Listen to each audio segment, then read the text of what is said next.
The Secrets of Technology is brought to you by the StarQuest Production Network and is made possible by our many generous patrons. If you'd like to support the podcast, please visit sqpn.com/give. You're listening to The Secrets of Technology.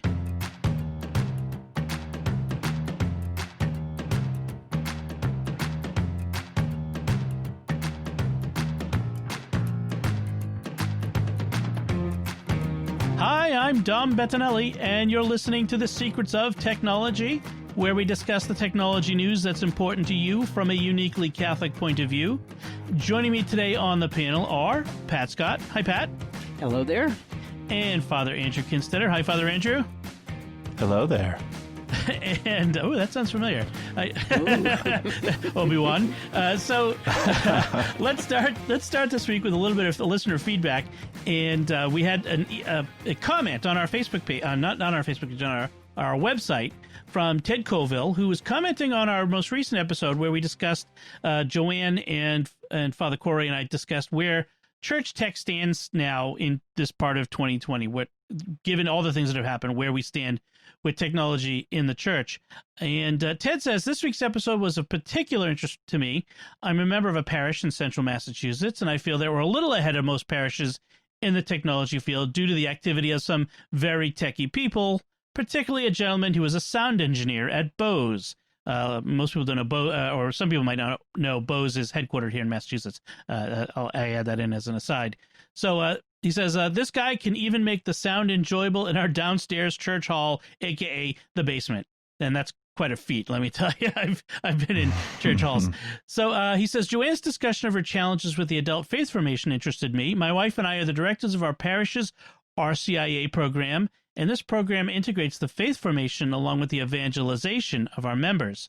I'm not sure how we're going to approach this year, but I would imagine that it may be a hybrid of online and in-person.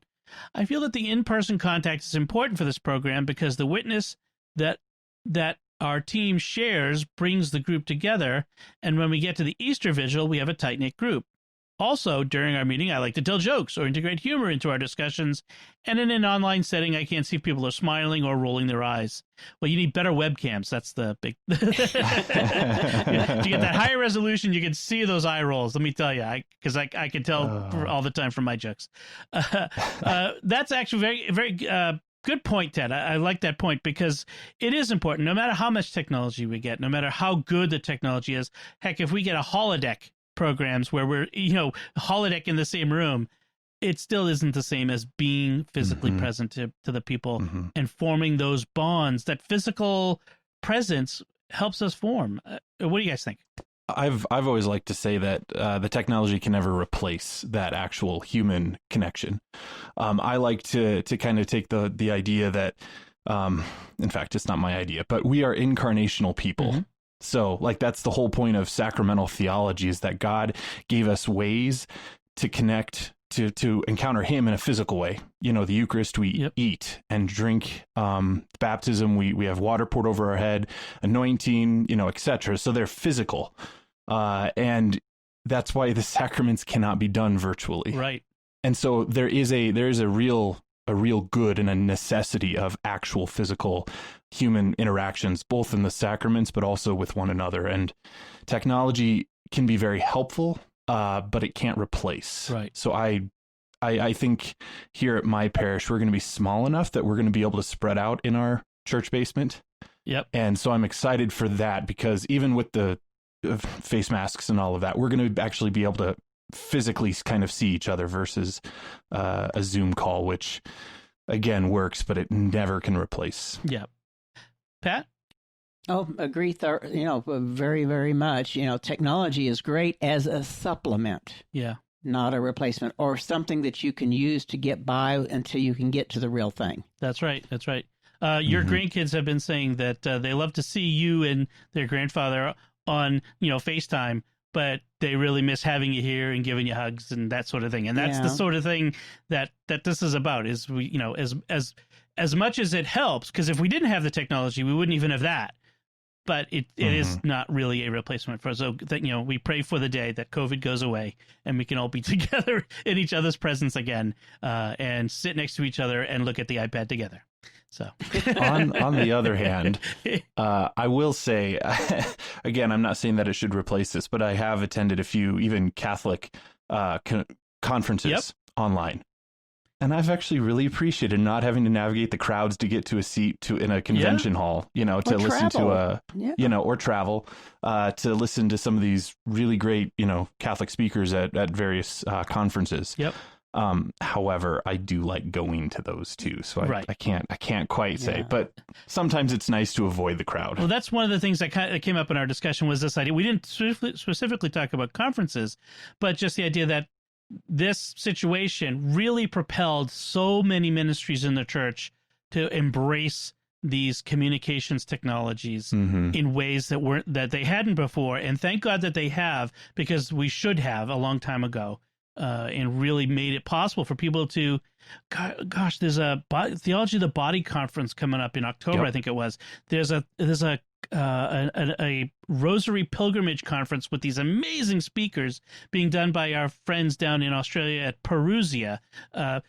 Just so many of these, too many that I could attend. Yeah, I'd love to attend them all, but I mean, I say too many with asterisk. I mean, scare quotes, but it's really great to see that the embracing of this technology. Yeah, I went on a virtual tour to Lourdes a couple of weeks ago, and I didn't ask for the holy water to be sent to Lourdes water to be sent to me, or some of the other things that I could have, but it was like, being there virtually was something I couldn't have done this year, anyway, or several years. I've never been to Lourdes, but and then I've attended some plays, I've listened to some conferences, I've watched masses from Ireland I would never have done before. And so I feel like there's a lot of enrichment during this time, as long as we keep them in balance. Right. Excellent. All right. Well, thank you, Ted, for your feedback. We really appreciate it. We love getting feedback from our listeners. So let's move on to our big topic today, our major topic for this episode, which is we want to talk a little bit about oversharing. Everyone has that friend on social media who does a little too much oversharing of their opinions on certain things. But I'm not necessarily talking about that. That's part of it. But more about how should we be careful about sharing personal or private information about ourselves, and where are the lines we draw when it comes to sharing ourselves on social media, on blogs, on photo sites, all these different places. Because on the one hand, we want to put ourselves out there. We want to be present, like we were talking about, to others. We want to make connections with people. And some of that is about personal, social connections. Some of that is about familial connections. Some of that is people want to make evangelical connections, like as in being a disciple, sharing their faith. But maybe there are lines that we should draw and places we shouldn't go. And then on top of that, how do we help our kids stay safe and learn how to be safe and not share too much online that makes them vulnerable? In fact, make any of us vulnerable to others who might want to hurt us in various ways. So let's start with just some of the basics, some of the basic things that we should all keep in mind about things we shouldn't share online. What are some things we should not share online in, say, social media or whatnot? Well, one of the things that I see a lot of is people will say, well, message me or email me, and then they'll put their email address or phone number on a posting. And that's a no-no. That's a real, because you don't know who third, fourth hand sees that.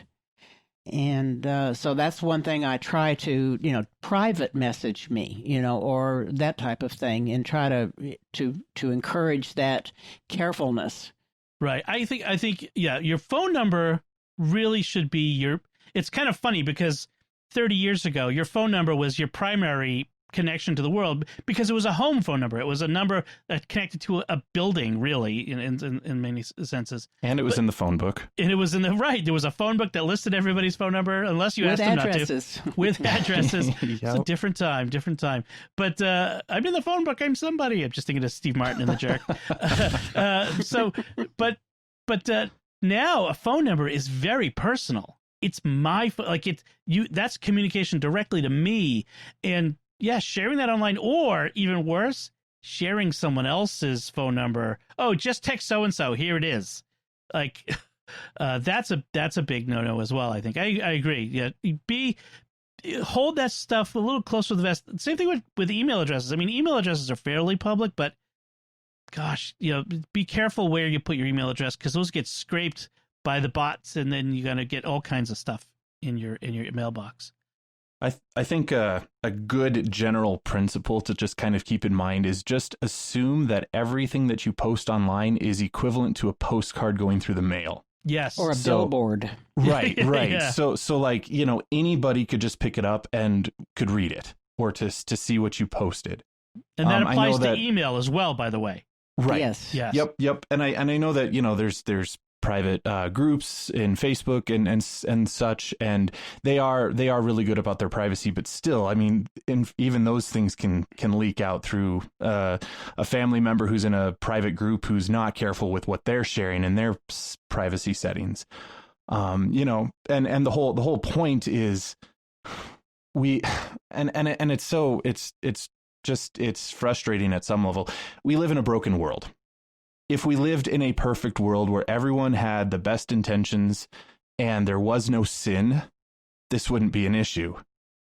But the fact is we live in a broken world, and there are people out there who are going to try to scam you, or trying to, they could steal your identity if you post too much about your home address, your mother's maiden name, whatever you post. There are those people out there who are going to take that and use it to their advantage. And I am seeing results of that with clients, that all of a sudden, their bank accounts are being hacked and all of that. And it's sad that they're getting in through email, they're getting in through public records, or they're or through breaches. And it's just really sad to see what agony these people are having to go through. This is one of the reasons why we're always recommending, password managers and unique passwords, and using nonsense answers for security questions. Because if you use security questions are one of the worst things, because so often they're asking you for personal information that can be looked up. And so someone's motivated, or if you're online for 10, 15 years and you've talked to all kinds of people about all kinds of things, if someone could glean through that and find information that could answer some of those security questions. What's your mother's maiden name? It's not the hardest thing in the world to figure out if someone's motivated to. So when you use setting up passwords and security question answers, use nonsense answers and nonsense passwords. This is a complete aside, but as you're talking about security questions, all I can think of is I had one recently, and I can't even remember what it was, but the security question was more or less like, who was your favorite teacher in elementary school? Mm-hmm. That's a common one. But as I had to try to answer it to reset my password, and I couldn't remember who I thought my favorite elementary school teacher was, or when I created the account at that time, who I thought my favorite one was. So actually, it was almost like a security against myself, which wasn't so helpful. Right. But that's why I always put the security questions and the answers I gave in my password manager. Right. That's a little tip there. Call. Yeah. Because depending on the day, I might say Mrs. Graham or Mrs. Marsh. Right. Those are the only two I remember from grade school. And as I'm aging, I'm forgetting those. Right. And in fact, I'm not going to use either of those in mine, because I'm going to use a random word to answer it. But that's the other reason, to save that, is because if you're using random words, you really want to know what the question was that the random word goes with. Like blue bananas or something. Exactly. So things like your address, you'd be surprised at how easy it is to find out someone's home address, especially if the town where you live has property records online, which many of them do, and you just need to enter someone's name. So that's a bit tricky. So you might not want to put your hometown in certain, if you really want to be private. What do you think about, a lot of people won't put photos of their kids online. It used to be my brothers and sisters were much more stringent about this years ago. They would aghast that I would put pictures of my kids on my Facebook or whatever, but now they do all the time. So I think people have become less worried about this. But what do you think about this? Photos of yourself, your home, your kids, and the metadata in your photos. Should we worry about that? What do you think? Well, I guess for some of it, I think there was a real overblown thing that there was so much fear and panic that people were afraid their kids were going to be kidnapped. You know, that there was an over hyper vigilance that I think was not realistic. But yes, I've had clients that have moved because of an abusive spouse. And so, we've talked about, make sure that, if you're posting something, it doesn't have the geographic data in there, and or, sometimes using an alias instead of your real name. I've got some people who are doing that they come up with a Google Voice phone number, and they come up with a pretend name because they've got stalkers. Yeah. There are apps out there that will strip the what's called EXIF data. That's the data that's embedded into the photos. That includes location data if it's taken with a phone or other device that has a GPS in it. And there are apps out there that will strip that data out before it uploads it to Facebook or Instagram or whatever. So that might be something you want to look into if that concerns you. Well, and also not posting is public. There's a lot of people that make the mistake of the little world is showing every time they post something and they don't know it. Now, mine does, because a lot of what I'm doing is technical information or what I think is general purpose, not specifically aimed at my friends and colleagues. So, it just depends upon what you're used to, and be very careful about what you post where. And private groups is a good way to, avoid posting some of those things publicly. If it's a very small group, then that's another good way.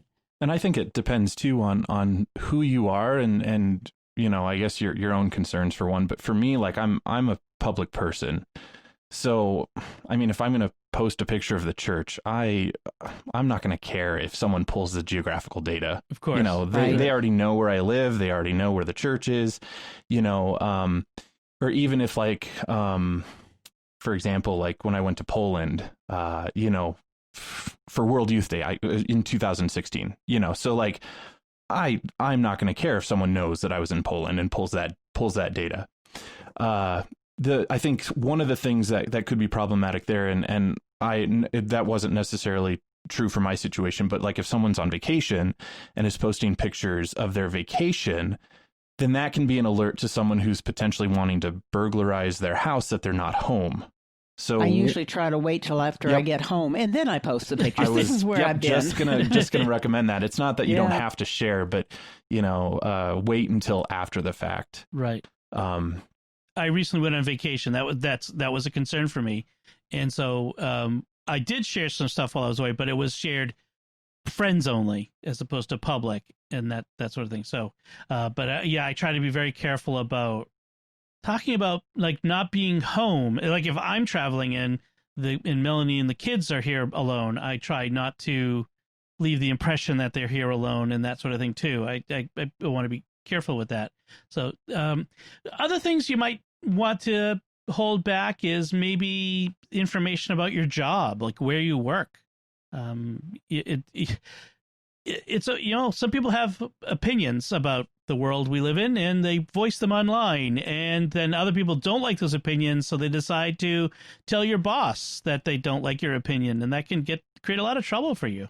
That brings up a really good point, especially for those who are trying to get hired. I would probably say most every employer is going to do a Google search on you if you're applying for a job. And if you have posted something that's vulgar about, your political opinions or about, a company or even just how, even just how you present yourself online, they can see that and get a feel for who you are as a person and your moral character. And that could influence, whether or not they choose to hire you or not. Yes. And there are ways to go back and scrub some of that information and delete, but photos are a lot harder to delete in bulk. Right. They have offered some new tools for you to go back and find posts from certain times with certain characteristics and be able to select a bunch and delete them, but it's not real easy. This came up in a discussion we had a few weeks ago, Thomas and Jack and I, it might have been just Thomas and I, talking about job search online using technology for your job hunt. And he talked about you can go back and scrub your social media feed. In fact, there's a setting in Facebook where you can make everything before this moment private. But you might not want to do that either, because you want to show that you have some presence, because it'll look suspicious if you have a squeaky clean "I didn't exist before last week" image online. Yeah, that raises other questions. Exactly. What you hiding, guy? Right. Exactly. So, and I just want to throw out there, you also just don't post those kind of vulgar opinions. I've seen so many things, and in fact, one of my favorite TV shows, The Flash, one of the actors got fired for tweets that he sent 8 years ago, something like that. You know, and of course, it's those sorts of things are like, you see online that, you know, the tweet has since been deleted, but there's already been screenshots. It's already been shared online. So, I mean, even if you delete them now, someone could have already captured that, and you know, hopefully it doesn't haunt you. Again, just don't post those kind of things. Do it in the first place.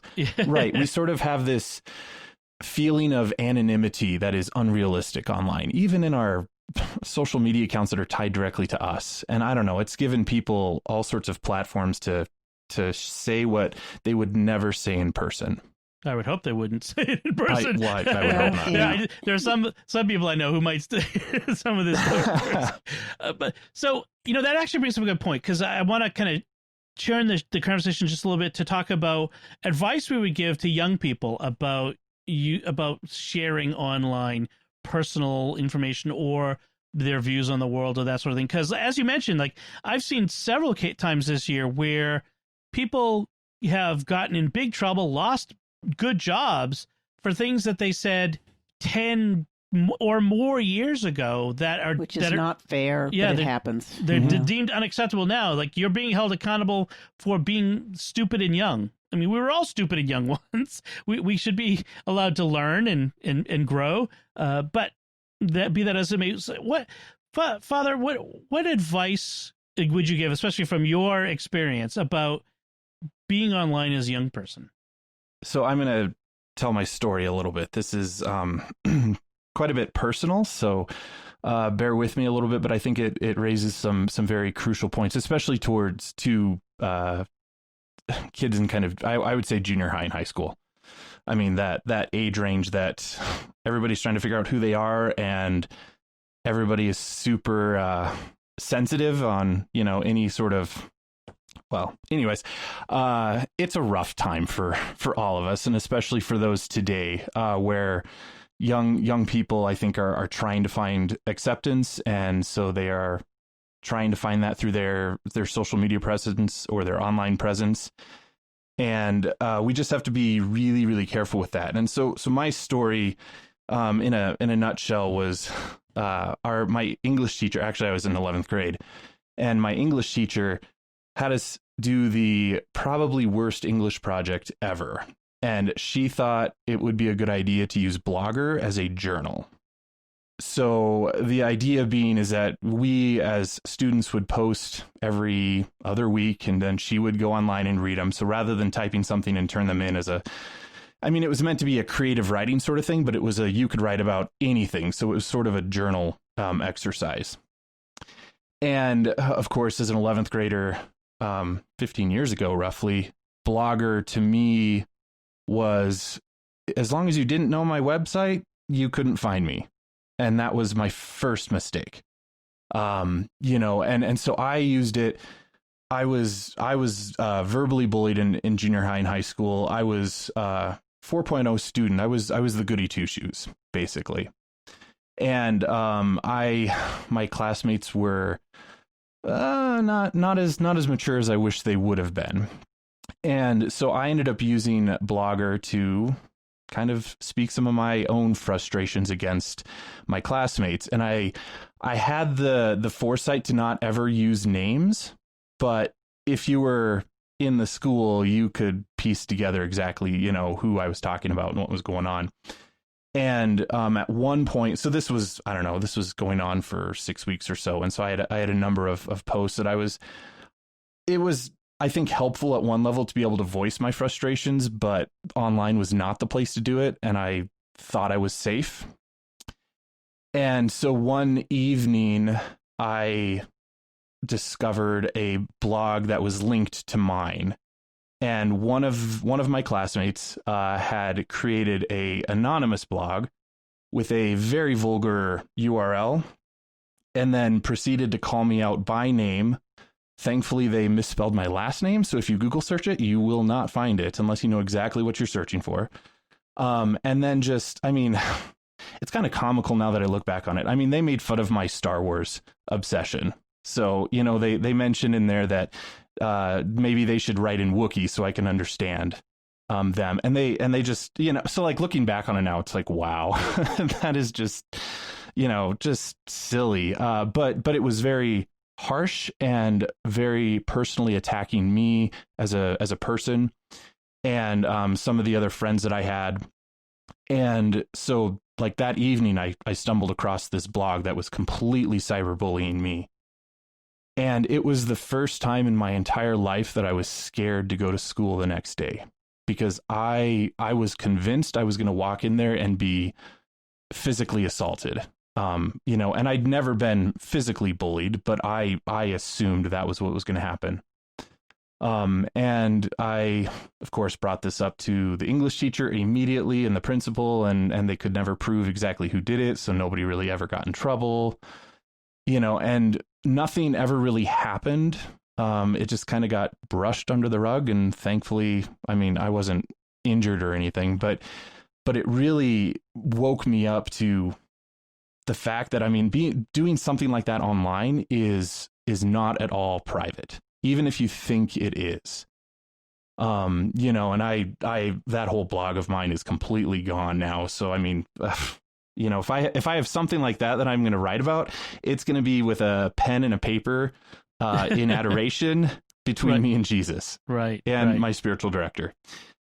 You know, so, but the general kind of principle there is, you know, especially in high school, there is so many things going on. We want to figure out who we are, and we want to be loved for who we are. And so in high school, everybody's in that same boat, and yet we're all terrified that we're not good enough to be friends with other people. We're not good enough to be loved. And so there, you know, and bullying happens and self-esteem issues, and like all of that is going on, and people want to find a way to be able to share their frustrations, their hurts, their wounds, their, you know, whatever's going on in their heart. And my recommendation is absolutely you should do that, but you should not do that via, you know, your Instagram posts or Snapchat, or, you know, don't find someone to talk to on Facebook unless you know exactly who they are, and you know, do those things outside of the internet versus, you know, within the internet. Don't not to make be yourself devoid of vulnerable online in that way. Right. Yeah. Right. Because people will take that, and and we're all broken human beings, but if they take that the wrong way, they could turn it around and use that to cyberbully you if you are using, you know, Instagram to just try to share your heart. And then what that will do is that will just, you know, cause you to shut down and not share your heart and bottle up whatever's going on inside. And we need to be able to share and express ourselves. That's healthy. One of the big differences from when I was a kid is you could leave school, come home, safe place. You know, you left whatever, like, cause I had kids who were jerks to me in school too. And I did get in some physical altercations at a few points. I was a small kid, easily bullied, but you could go home and it was safe. But now with social media, there is no safe place anymore if that's your world. So you know, for parents, find out what they're using for social media. Make sure that they're being safe about it. Don't let them use it I mean, it's hard. If they're in school, all the other kids are there. If they're not there, that sets them apart and makes them a target for bullying. So it's tough. You got to find a balance of, you can use it, but you got to use it in such a way as you're safe. And parents, I think it's super important that they're active in their kids' life and not just, you know, providing food and shelter, like, right. And paying the only phone bill. right. Yeah, exactly. One of the main reasons why I didn't do anything terrible in high school, and I could have, like, I was bullied. I had self-esteem issues, but at the core, I knew that there was something wrong with that perception of myself, and that I was loved because I had a family around me who cared enough to ask me how my day was. In fact, I hated it when Dad would say, "What did you learn today in school?" Okay, it's like, just another day at school, Dad. But there was something there that was his way of asking me, like, to share my day with him. And so to know that my dad cared, and to know that my mom cared, and that I could talk to them about this, and the fact that they would ask me about it, gave me that avenue to talk about what was going on in my heart without just bottling it up, I guess. Mm-hmm. I had a tough conversation with my oldest, who's 14. Tough only in the sense of, I really don't want to have to talk about this, but let's talk about when you're online, because she's starting to be online. She doesn't have social media, but she's using different communication tools for her school. And like, when you're online, okay, these are some things you gotta be aware of. There are people out there like this. There's someone could ask you to do this. What would you say to them? Oh, I would never. I read this article. I should have got a link for it, about how girls feel obligated to share inappropriate photos of themselves because boys ask. And just it puts them in such vulnerable positions. They want to be loved. Yeah, exactly. And my oldest, who obviously is homeschooled and thus has not been exposed to any of that stuff, she's like, "No, of course not. That's private, and that belongs to me. That's my privacy and my dignity." I'm like, "Oh, thank God she's been listening." Yeah. So that's good. I felt good about that. But yeah, and she actually said one of the things that's helped her with this is she's in a BSA. She's a scout. A scout. She's a scout girl in the Boy Scouts of America, that the new scout girl thing that they have. I don't know what the right word is. It's just not really Girl Scouts. And anyway, they have a program that they do. We're teaching all of the scouts about how to be safe in person with other people, how to be safe online. And she said that helped a lot. So if you have a kid who's in scouts, that's a resource to check out. I was going to say, way back in the day, there were diaries that would get stolen, and people would be bullied because of the things spread all over. So what I would almost recommend is, yes, you need a way to write out your frustrations and stuff, and then tear it up or burn it. Yes. Or write it in code. You need.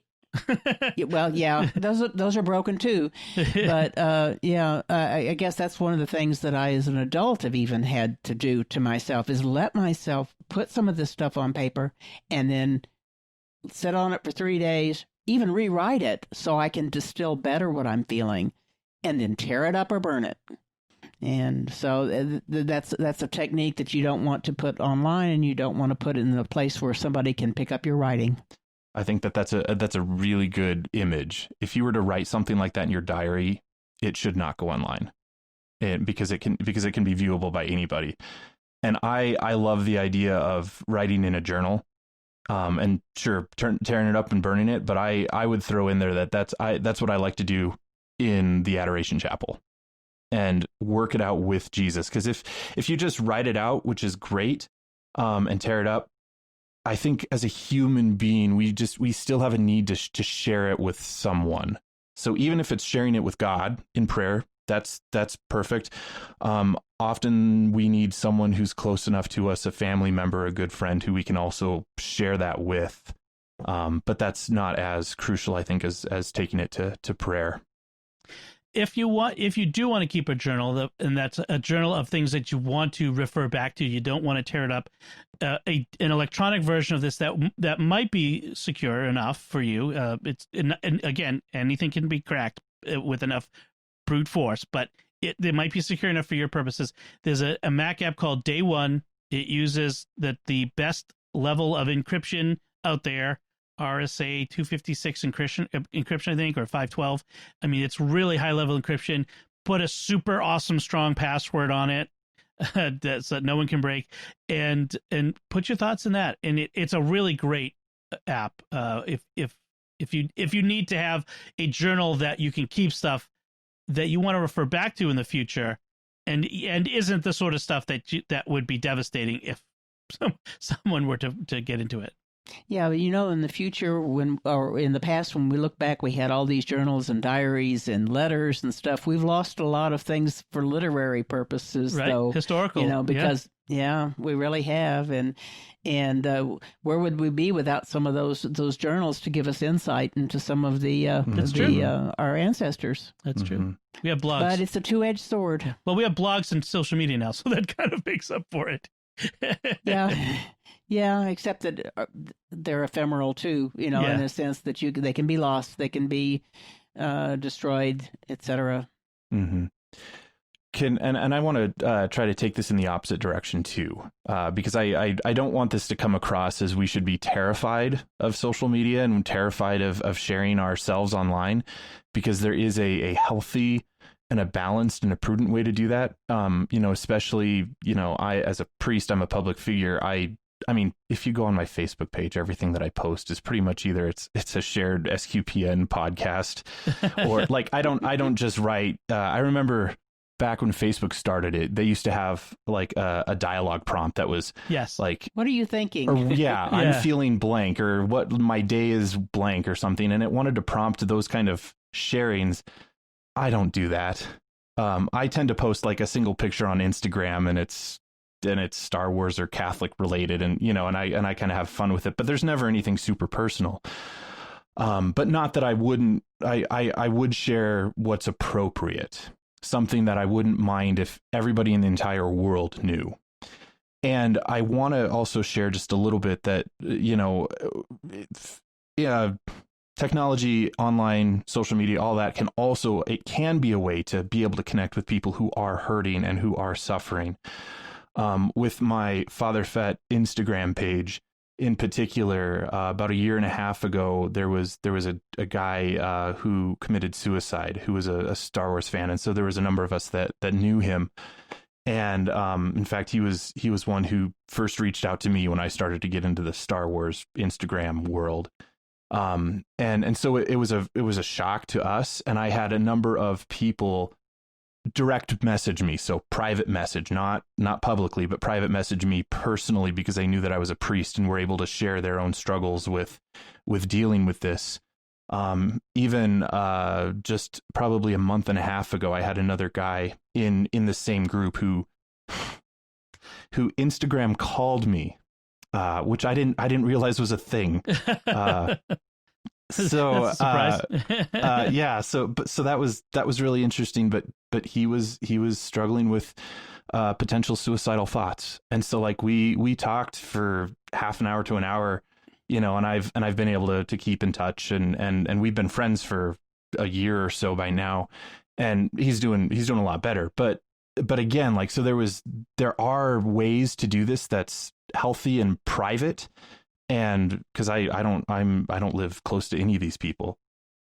So I guess prudence is kind of the key in all of this. We don't want to overshare personal stuff in a public setting, but also I think we can't just kind of be if we're going to use technology, we can't be a recluse either and just not engage. There's a healthy balance to both sides of it, and it can be used in a good way to help people without exposing those deep personal wounds that people are going through. Well, and I know I've seen myself a whole bunch of places where people have made very good friendships, conversations. It really gets very deep, and spiritually as well as maybe philosophy or a lot of things, and it wouldn't have happened because they're living across the country from each other. So there is a shared thing that can be very powerful. And I've seen a lot of things with faith and formation and sharing that have just been beautiful. StarQuest wouldn't exist without that. I mean, we're all separated across in the beginning across the world, and still we have people in Australia. I mean, and we all connect via these different platforms. So yeah, definitely. Yeah, I was just going to say, I know Facebook groups has those privacy settings that they can be pretty locked down And I know that there are a number of people who are in those groups and are able to share like that. So there are really good ways to do this too. That's not public. All right, I want to shift gears here, and it was great conversation. Thank you for sharing that, Father Andrew. You're welcome. Very personal, but very helpful. I think for a lot of parents and a lot of young people out there to hear that story. But I do want to shift gears to talk about some headlines, some tech headlines this week that folks might want to hear about. The first one I want to mention is that we'll be discussing this in detail next week, I'm sure, in our next episode. Sorry, you guys aren't here for that. In fact, I've got I've got the two non-Apple guys. Well, actually, I have to backtrack that. Jack is an iPhone guy now, but Jack and Thomas will be here next time. But we'll be talking about Apple's next big launch event, which is going to take place on September 15th. And so there's a lot of speculation. What's it going to be? It's going to be another one of these virtual events, of course, because that's what we do now. And it says, what was the tagline on it? Was something like time to something or other, time to gather or something. Time flies is the tagline for the event. A lot of people, what does that mean? They're doing criminology about it. Was that the tagline for this one? I thought I read somewhere that the rumor is that this event is not going to include the iPhone. Right. So they were saying that time is watch. Yes. So it's expected to be new Apple Watches and perhaps new iPads, or an iPad or iPads plural. Anything else is they're probably planning to do multiple events. The Apple had said earlier this summer that the iPhone 12 is going to be delayed, so that's just already a fact. Which means they generally try not to announce the iPhone more than a week or two before they can start taking orders, and then it goes out a little after that. So we're probably looking at about a month away from that event, the iPhone event. So what would they be talking about here? So maybe the Apple Watch, an iPad. People have been speculating about the Apple Tags, which is location tracking devices. Maybe that's more of an iPhone thing. So iOS 14 is probably not going to be until the iPhone 12 is coming out, but maybe Big Sur. Maybe not. Maybe they hold Big Sur until they've got the Apple Silicon Max ready, which is also coming out this year at some point. Maybe December 31st, who knows? So this year everything's up in the air. Who knows? There's no way. There's nothing to go by to figure this stuff out. There is another tease that you didn't mention. Have you pulled up the Apple website and gone to the Apple event page on your iPhone? Well, I haven't, but I've seen it. If you go there on your iPhone, I don't know if it works for Droid. Probably. I don't know. No, either way, if you go there and you tap on the Apple logo, the crazy blue swirly Apple logo, it will create an augmented reality icon that uses your camera and places it in a physical location that you can see it. It's really kind of fun. So I don't know if that's just a fun gimmick or if that's a tease that there's an AR related component to the event. Well, and they've talked about glasses, And someone said it's a 2 hour of they've blocked off 2 hours for this event. 2 hours is a long time to talk about some new watches and a new iPad. So maybe there is a one more thing in there to fill up the time. So it could be even if it's just a first demonstration of something would be interesting. You say you got there through the app store? No. So if you go to apple.com and go to their as a website. Okay. Yeah. You have to start at the website and then go to. I think if you just scroll down on the main page, you should find the link to the event. Yeah. And the logo, and then it'll pop up with your camera. It's really fun. I saw it on cool. Greg Joswiak is the senior VP for marketing for Apple. I saw it on his Twitter account. So he posted a video of it on the Apple campus, version of it. But, sure. Yeah. We'll be talking more about whatever that is next week. We'll talk about it here. I'm definitely excited because I think this is the year that I upgrade my iPhone. So even though I know that this probably isn't an iPhone event, but it's all kind of coming. So I'm curious to see what they've got in Apple Watch Series 6. There's lots of talk about blood oxygen monitors, which is a 2020 thing. I would love to see a blood glucose monitor, but I don't think we're close to that yet. That's still done. They're working on it, but I think that's still down the road. But a blood glucose monitor would be huge. No more finger pricks for diabetics. So it'll be interesting to see what they go.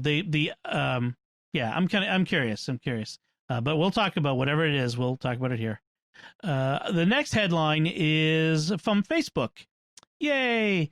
Facebook has announced that it's going to ban new election ad campaigns in the final week before the U.S. election. So in case you were living under a rock or not American and don't care about our politics, we have a presidential election coming up on November 4th. And so starting October 27th, they won't accept new ads for political campaigns, although political campaigns and political action committees candidates and political action committees can buy ads that will run that final week. So you're not escaping from political ads the week before. Darn. Yeah. Like at first I was like excited. Oh, we're going to be free. No. So there's that. And then they have a whole bunch of other stuff. If you've been on Facebook, you've probably been inundated with the Facebook's voting information center spamming you at the top of your news feed. They're going to do all kinds of stuff like anything that looks like people are trying to suppress the vote by misleading people. Some of it makes me a little leery because it calls for certain kinds of judgment calls. What does suppressing the vote mean? If I telling people to vote twice, that would be it. Or telling them to that if you don't know who to if you haven't been paying attention, don't bother voting. I say that every year. Like I am all for low voter turnout. If you've not been paying attention and you don't know what the issues are, don't bother voting. Although at this point. Is there anybody who doesn't know what the issues are? So, but they said they're interesting.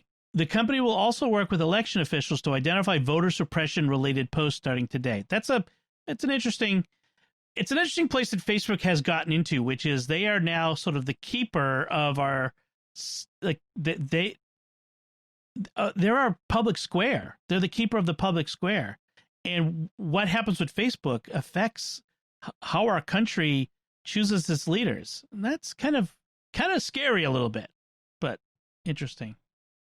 Like what I understood too is the reason that ban for that last week was so that things wouldn't be out there before there was time to fact check and come up with people to countervene the real negative or erroneous stuff. So that I can see is reasonable. Yeah. One thing that they're going to do that I fully support, which is Facebook will temporarily, I would like this to be permanent, restrict the number of people you can forward links to in Messenger to 5 per message.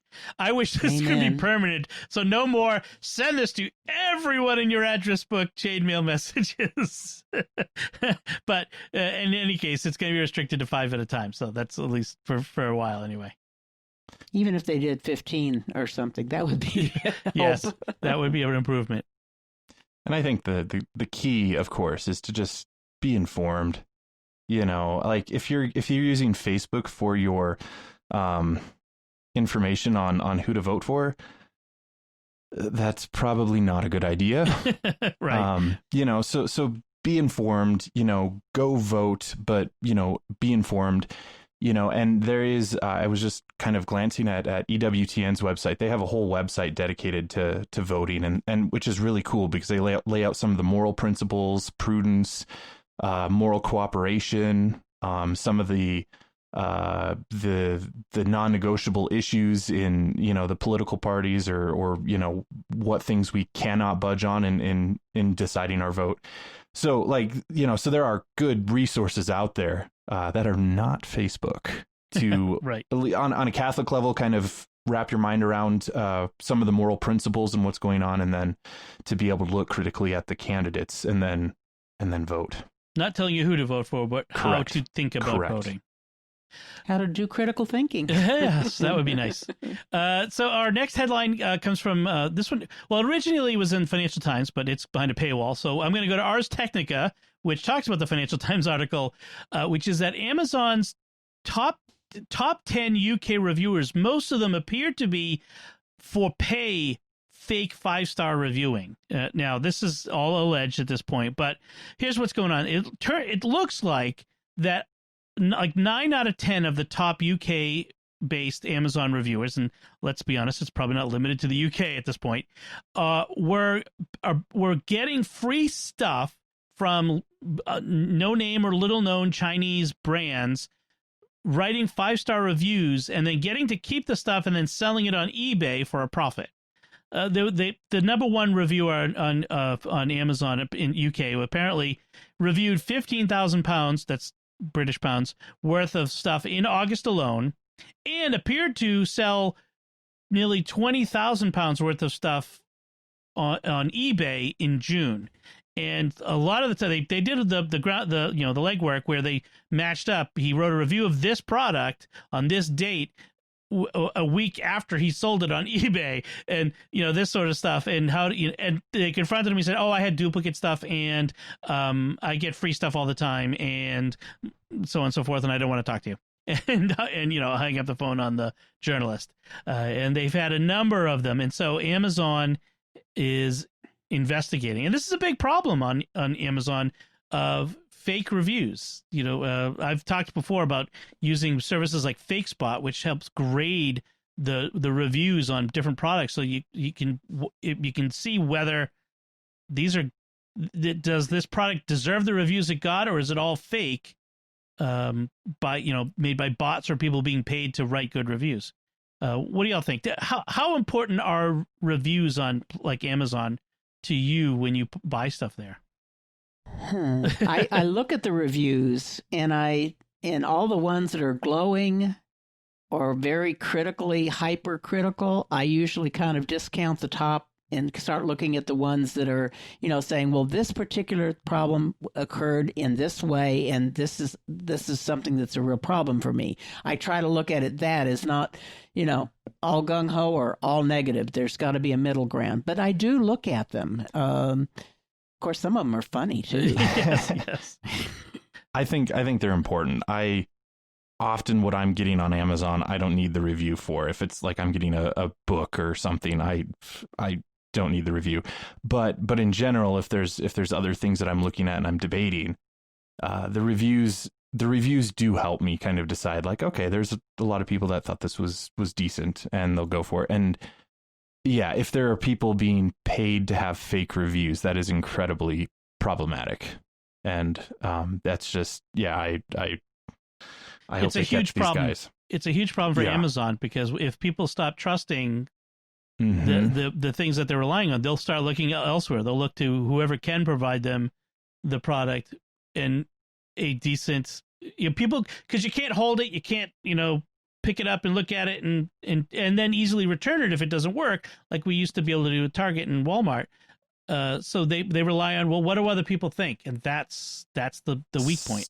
Some of them that I found helpful is when they take a picture of the product that they're using as it's intended. And so I can see, like, if I'm getting something and the dimensions don't quite make sense to me, but I have a user reviewed picture of how they're using, the product, I can see, oh yeah, okay, that's roughly, the size that I was envisioning it to be. So yeah, they're helpful for not being able to physically go into a store and pick it up.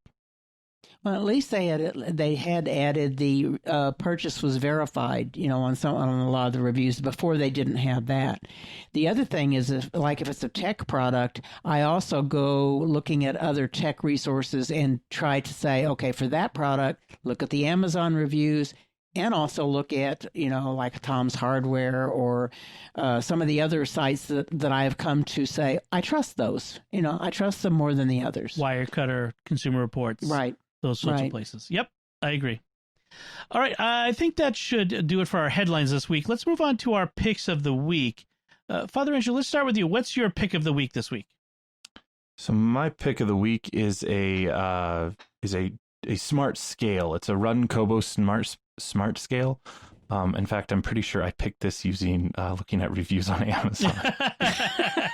Well, it must have worked. So it's just a digital scale that you'd use, in your bathroom to measure your body weight. But what's nice about this is that it will connect to your phone with Bluetooth, or you can have it connect to your wireless network, and it can upload to the cloud. And so it syncs with an app on your iOS device or Android device. And what's nice about it is that it'll do weight. It has science working in it, so I can't explain it, but it determines to the best of its ability, BMI, what percentage of body fat you have, even things like how much muscle mass you have and how much bone mass you have. I don't entirely know how it figures this out, but that's kind of interesting. And just all sorts of various information that it can glean from a scale. So for those of you who are health conscious, or are trying to get back into shape and want to use this as a tool to track your progress, or just to use it as a normal bathroom scale, I found that it's a pretty cool thing, and it works well, and works with both iOS and Android, and can complement an Apple Watch or a Fitbit or any of the other workout devices. And so that would be, that's my pick of the week. Cool. And awesome. I think it runs about $70 if I remember right. Looks like it right now. I'm looking at it now. It's about $70. Excellent. Pat, what's your pick this week? Well, speaking of Amazon reviews, I have a whole lot of customers that are finding themselves with a desktop and not having a camera to do Zoom or whatever, and not knowing why people can't hear them or see them because they didn't have a camera. So I have gotten several cameras during this time, and the ones I prefer are Logitech. There's a lot of brands out there, but I've always trusted what I've found and used with the Logitech series. Microsoft's have been pretty good too, but there's a lot of no-name cameras out there that maybe they'll work and maybe they won't. So I had gotten several models, and so in the show notes there are links to a couple of models. Speaking of Amazon and in return, though, I had gotten a camera today, in fact, that came in a box, and it was sealed in an Amazon envelope and said Logitech on the outside. And when I opened it up, it was a speaker for, a little tiny portable speaker you could put on your belt loop. And I'm saying, this is not my webcam. So with Amazon, at least all I had to do is go to their website and say they shipped the wrong item, and they gave me a QR code with a piece of paper I take to UPS. I don't even have to rebox it if I don't want to. All I have to do is walk in with that thing, and they'll send it back. Nice. And they're going to send me another one. Very good. Very good. So I did write a negative review of the company that sent it, though, because Amazon package was not opened. But that package inside sure looks smashed, and something else was crammed into the box that was intended for a camera. Interesting. One thing about no-name cameras, like if for a webcam, I would always go with a name brand, whether it's Logitech or Anker or Microsoft. The other thing about no-name cameras is even whether if it works, you don't know anything about the security of that camera either. And a webcam is a window and a microphone into your home. So you want to be sure that the security on that is top-notch as well. So that's why I always go for the name brands on those.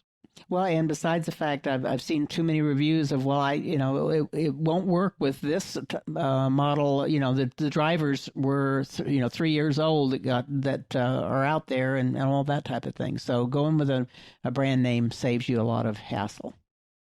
So my pick this week is an app for it's a Mac app, because that's what I usually pick, is it's a Mac app called Downlink, and you can find it on the Mac App Store. I'll put a link to their website in the show notes. But what it does is it places as wallpaper on your desktop a satellite image from one of the GOES weather satellites, NASA's satellites that are in geosynchronous orbit over, there's a couple different ones that you can choose from, but there's one that over the East Coast, one of the West Coast, is one that shows the entire continental U.S., one that shows the entire hemisphere. There's several different ones for East and West and that sort of thing. And I like to have the continental U.S., and it's real time almost. It will update every 20 minutes with the latest image from the satellite to show you the cloud cover, for instance, over the U.S. So right now, we're recording. It's about 10 o'clock at night, East Coast time, and I see the entire country is in is dark, but I see the lights from all the cities, and I can actually looks like there's a little bit of cloud cover over Austin, but yes, we had thunderstorms today. But Wyoming looks nice and clear, and so it's but we had all the snow yesterday. Exactly. So and what's been fascinating is looking at right now on the West Coast and seeing the giant plumes you can see all the ash clouds from the fires pouring out right now it's over the Pacific. Before it was heading out east, but now the winds have turned and it's pouring over the Pacific. So it's a fascinating real-time look at the skies. I mean, it's not for weather forecasting, but it's real. It's it's a fascinating look. So it's free. It's free, and it's a very low. It's not like moving in behind you, so it's very low impact on your resources for your computer. So it's really nice. I highly recommend it. I've got it on 2 big Retina screens, and it doesn't seem to be impacting the computer at all. So it's really nice. All right, so that's my pick. All right, let's wrap it up there. I want to take a moment to thank our patrons who make it possible for us to create the Secrets of Technology, including Patrick G., Catherine M., Ramiro G., Ken M., and Blake P. Their generous donations at sqpn.com/give make it possible for us to continue the Secrets of Technology and all the shows at StarQuest. You can join them by visiting sqpn.com/give. So that's it from us. If you'd like to give us any feedback on our discussion or anything we had to talk about tonight, let us know by commenting on the show at sqpn.com/technology or the SQPN Facebook page, facebook.com/StarQuestMedia, or send an email to technology@sqpn.com. And you can find links from our discussion and the picks of the week on our show notes at sqpn.com. If you haven't done so yet, please subscribe in Apple Podcasts, Google Podcast, Stitcher, TuneIn, your favorite podcast app, or on YouTube, the SQPN YouTube channel, and hit the bell to get notifications. Until next time, Father Andrew Kinstetter, thank you for joining me and sharing the Secrets of Technology. Absolutely. Pat Scott, thank you as well. Very glad to be here. And once again, I'm Dom Bettinelli. Thank you for listening to the Secrets of Technology on StarQuest.